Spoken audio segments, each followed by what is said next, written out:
प्रधानमन्त्रीलाई जेनजीको चेतावनी।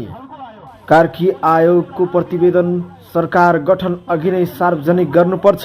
सार्वजनिक नगरे जेनजी आन्दोलन भन्दा पनि विध्वंसकारी आन्दोलन गर्ने चेतावनी। आउनुहोस् सुनौ अझ के कुरा भनेका छन्।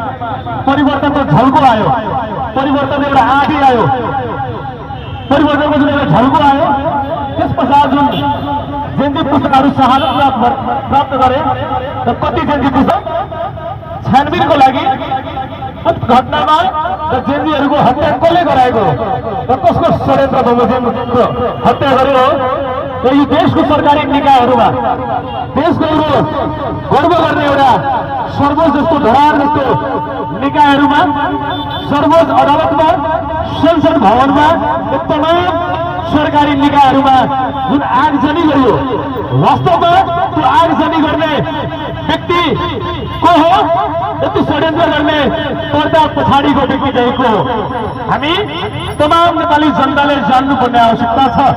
त्यस कारणले गर्दा हामी जसरी मतदान गरेर तमाम नेपालका सारा सम्पत्तिलाई ध्वस्त बनाउने जो कोही भए पनि त्यो व्यक्तिले उन्मुक्ति पाउनु हुँदैन र हरेक व्यक्तिहरू यो तमाम संविधानको मानवमा कानुनको मानवमा र जनताको हित र संरक्षणको निमित्त अगाडि काम गर्नुपर्छ भन्ने हामी उद्देश्यका साथ यस घण्टाघरमा हामी सरकारलाई बचाउनको निमित्त दबाव पैदा गर्नको निमित्त र चुनौती सहितको खबरदारी गर्नको निमित्त हामी यतिखेर तमाम जेनजी पुस्ता र कानुन पढ्ने विद्यार्थीहरूको सहभागितामा हामी घण्टाघर अवस्थित हामी सहभागी भएका छौँ। किनभने हाम्रो देशमा विधिको शासन छ। मलाई लाग्छ संविधानमा लेखेको कुरा मात्र सीमित हो भने यो देशमा हिजो भएको आन्दोलन केही थिएन।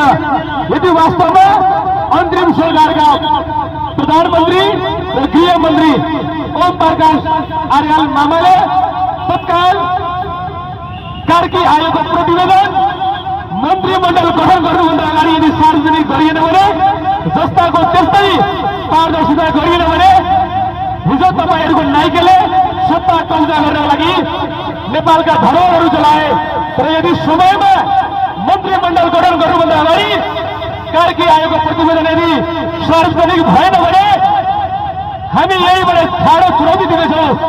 यदि तपाईँहरूले मनोमानी पूर्वक आफ्नो व्यक्तिहरूलाई आसेपासे व्यक्तिहरूलाई सरकारी निकायहरूको अड्डामा भर्ती गर्नुहुन्छ भने तपाईँहरूको पनि घर पनि त्यस्तै चलाउने हामी जोर लगाउँदैनौँ। यदि तपाईँहरूले तमाम नेपाली जनतासँग घात गर्नुहुन्छ भने हामी पुस्ताहरूले पनि घातक बन्न जोर लगाउँदैनौँ। त्यसैले समयमा चेतना पुग्न जरुरी छ, समयमा बुद्धिको ढल्कन खोल्न जरुरी छ। जेनजी पुस्ताको योगमा बनेको सरकारमा तपाईँहरू आनन्द लिनुभयो, मौज मस्ती गर्नुभयो, रमाउनु भयो, पैसा कमाउनु भयो भने त्यसलाई बिर्सनु हुँदैन।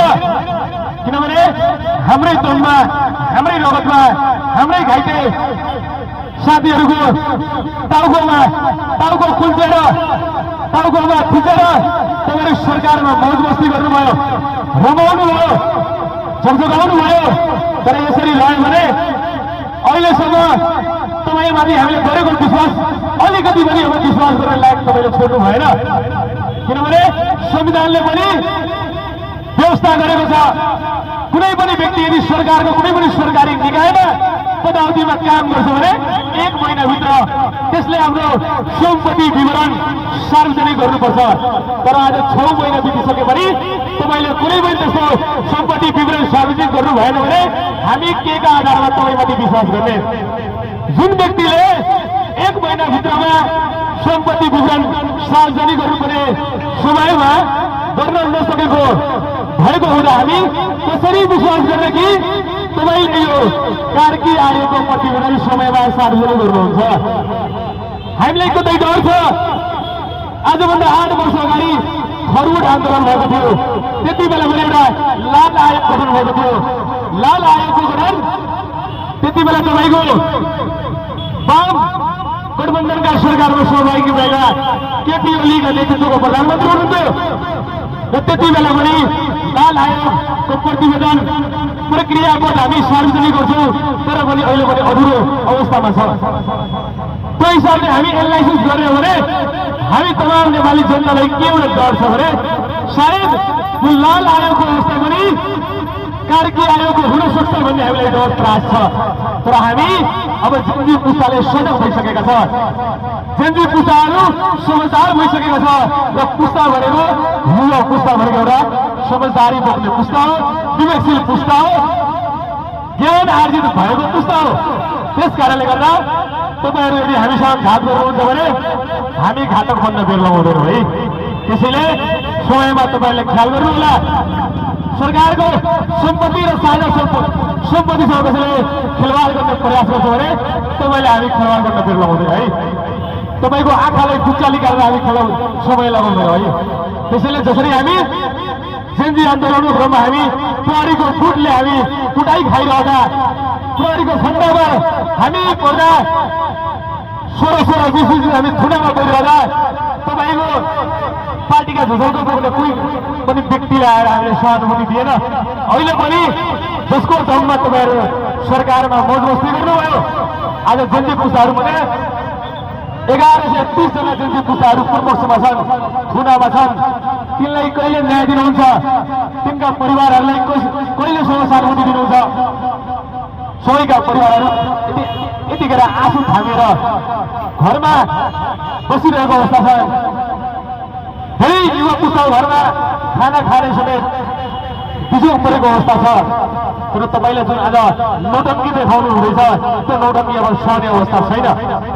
तपाईँ एउटा हामीले जेनजी पुस्ताले आन्दोलन गर्यो, केवल यो देशमा नातावादको अन्त्य हुनुपर्छ, यो देशमा सुशासन कायम हुनुपर्छ, यो देशबाट भ्रष्टाचार मुक्त हुनुपर्छ, यो देशबाट कृपावादको अन्त्य हुनुपर्छ। तर तपाईँले के गर्नुभयो? आफ्नै स्वकीय सचिवलाई कोषको अध्यक्षमा सिफारिस गर्नुभयो, नियुक्ति गर्नुभयो। तपाईँले के गर्नुभयो? आफ्नै भान्जीलाई सरकारी निकायमा नियुक्ति गर्नुभयो। अनि तपाईँहरू भन्नुहुन्छ यो देशमा भ्रष्टाचार मुक्त भएको छ, नातावादको अन्त्य भएको छ। अलिकति पनि लज्जा छ भने, लाज लाग्छ भने, नियतमा कुनै खोट छैन भने तपाईँ अहिले तत्काल तिनीहरूलाई नियुक्ति गरेको व्यक्तिहरूलाई बर्खास्त गरेर देखाउनुहोस्। नत्र भने अब युवा पुस्ताहरू जागिसकेका छन्, तपाईँहरूले त लगाउन बेर लगाउँदैनौ।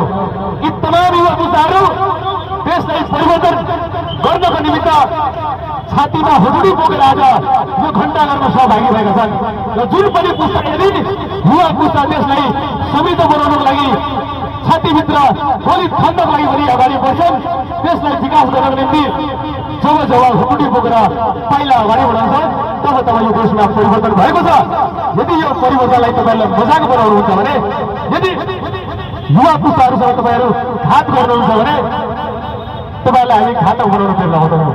हिजो तपाईँहरूको नायिकाले सर्वोच्च अदालत चलाए, संसद भवन चलायो। आज यदि तपाईँहरूले मनोमानी गर्नुहुन्छ भने हामी तपाईँहरूले पनि चलाउनु बेर लगाउँदैनौँ। हामी गोली खान तयार छौँ, तर यदि समयमा मन्त्रीमण्डल बन्नु भने प्रतिवेदन सार्वजनिक हुन सकेन भने तपाईँले सार्वजनिक गर्न बेर लगाउँदैन हामी। त्यसैले अन्तिममा म के भन्न चाहन्छु भने तत्काल अन्तरिम सरकारका प्रधानमन्त्री सुशीला कार्कीज्यू, गृहमन्त्री ओम प्रकाश आर्यालज्यू र अहिले मन्त्रीमण्डलमा सहभागी हुँदै गर्दा र मधेसको एउटा फिलिङमा बन्नुभएको प्रधानमन्त्रीका उम्मेद्वार बालेन्द्र शाहज्यू, यदि तपाईँसँग पनि यदि नैतिकता छ भने अहिलेको अन्तिम सरकारका प्रधानमन्त्रीलाई सिफारिस गर्नुहोस्, बच्याउनुहोस् र कार्की आयोगको प्रतिवेदन मन्त्रीमण्डल बन्नुभन्दा अगाडि सार्वजनिक गर्न भन्नुहोस्। किनभने हामीले डर छ आज त्यही थरोड आन्दोलन क्रममा आज रेशमलाल चौधरीले पनि कति दुख भोग्ने प्रयास भएको छ, कति दुख भोग्दैछ।